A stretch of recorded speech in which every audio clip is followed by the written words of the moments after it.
पंचशुद्धियाँ: मातृपितृ, द्रव्य, अन्न और आत्मशुद्धि। प्रथम स्कंद में अधिकार लीला का वर्णन किया था। परीक्षित अधिकारी थे, अतः उनको सुखदेव मुनि जैसे सद्गुरु मिले। परीक्षित में 5 प्रकार की शुद्धियाँ हैं: मातृशुद्धि, पितृशुद्धि, द्रव्य शुद्धि, अन्न शुद्धि और आत्मशुद्धि। सदशिष्य को ही गुरु कृपा मिलती है और ईश्वर दर्शन होते हैं। सद्गुरु तत्व और ईश्वर तत्व एक है।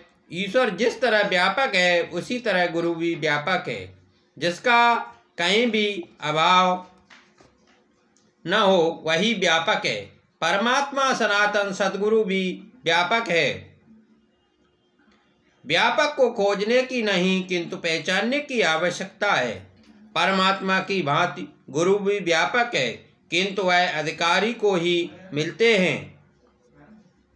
स्वयं संत बने बिना संत को पहचाना नहीं जा सकता। तुम्हें संत दिखाई नहीं देते क्योंकि तुम संत नहीं हो। जो संत बने उसे संत मिले। संत बनने के लिए व्यवहार को अति शुद्ध करना चाहिए।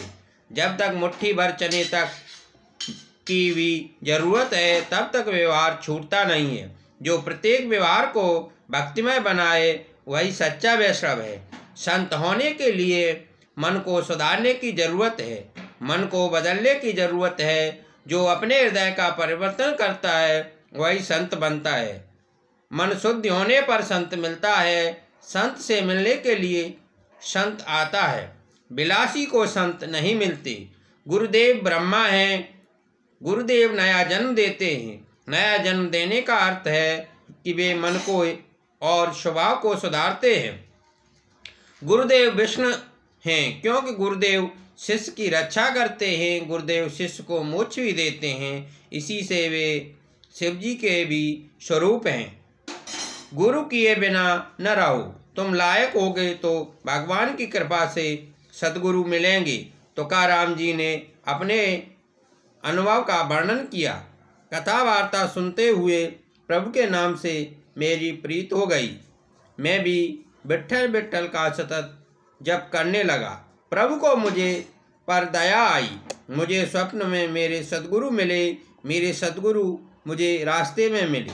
मैं गंगा स्नान करके आ रहा था कि वे रास्ते में मिले। उन्होंने मुझसे कहा कि विट्ठलनाथ की प्रेरणा से मैं तुम्हें उपदेश देने के लिए आया। मैंने गुरुदेव से कहा कि मैंने तो भगवान की कोई सेवा नहीं की है। फिर भी गुरुदेव ने मुझ पर कृपा की और रामकृष्ण हरि का मंत्र दिया। गुरुदक्षिणा में उन्होंने पाव भर तूप अर्थात घी मांगा।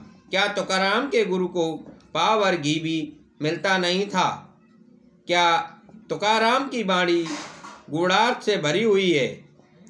तूप का अर्थ है तेरापन और मेरापन अर्थात अहम। तू मुझे दे दे। आज से तुम भूल जा कि तू पुरुष है। तू अपना पुरुषत्व भूल जा। मेरे गुरुदेव ने मेरापन और तेरापन मुझसे मांग लिए। मुझे आज्ञा दी कि तुम अपने अभिमान मुझे दे दे। आज से अहम को मत रखना। तू पुरुष नहीं है और तू स्त्री भी नहीं है। देह के सारे भाव तू मुझे अर्पण कर दे। तू शुद्ध है, ब्रह्म है, ईश्वर का अंश है। जीव का ईश्वर के साथ संबंध सिद्ध कर दिया, जोड़ दिया। जिसकी प्रत्येक क्रिया ज्ञानमय हो वह उत्तम गुरु है। ज्ञानी भक्तों की प्रत्येक क्रिया ज्ञान और बोधरूप होती है। संतों का सब कुछ लौकिक होता है। सुखदेव जी मात्र ब्रह्मज्ञानी ही नहीं थे, परंतु उनकी दृष्टि भी ब्रह्म दृष्टि थी। सुखदेव जी हरेक को संभाव से ब्रह्मभाव से देखते हैं। जैसी दृष्टि वैसी सृष्टि। जिसकी दृष्टि ब्रह्ममय हो उसे जगत का भास नहीं होता। सुखदेव जी गुरु ही नहीं सद्गुरु भी हैं।